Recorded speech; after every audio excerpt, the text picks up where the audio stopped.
Amat-amat na nga nakapangkakas kag nagaripaint na lang sa karon sa tagsa ka mga hulot klasihan sa Lapas 1 Elementary School.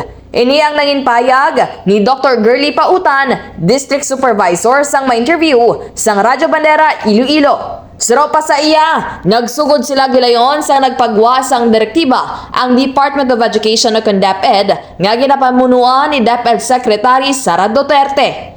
Dugang pa ni Dr. Pautan, mahimo sa gihapon nga magplaster sang bulletin board basta sa likod lang ini. Samtang sa atubang naman, blackboard lang kag TV agud mabuhinan ang distraction sa mga estudyante.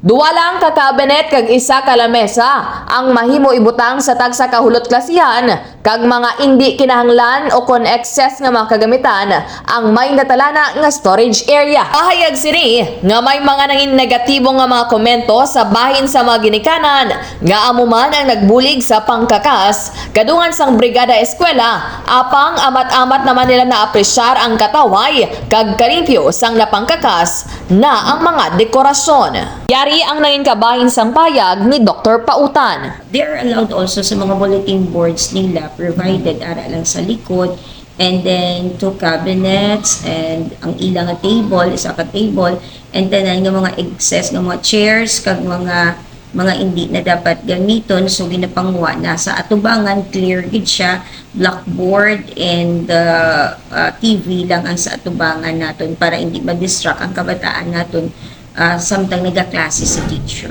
Kag ini si Kabanderang Kim Kaluyo, nagabandera sang matutud nga serbisyo publiko kag kalingawan sa Iloilo.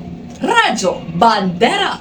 Ang ining nga balita ang ginadulong sa inyo sang D3 Bio, ang ginaendorso sa mga eksperto nga kampyon nga suplemento. Himo sa gin-extract nga virgin coconut oil nga may antiviral kag antibacterial properties nga sarang makatap na sa mga cancer cells kag mga bukol-bukol sa lawas. Ang D3 Bio, mabakal sa mga butika sa Iloilo.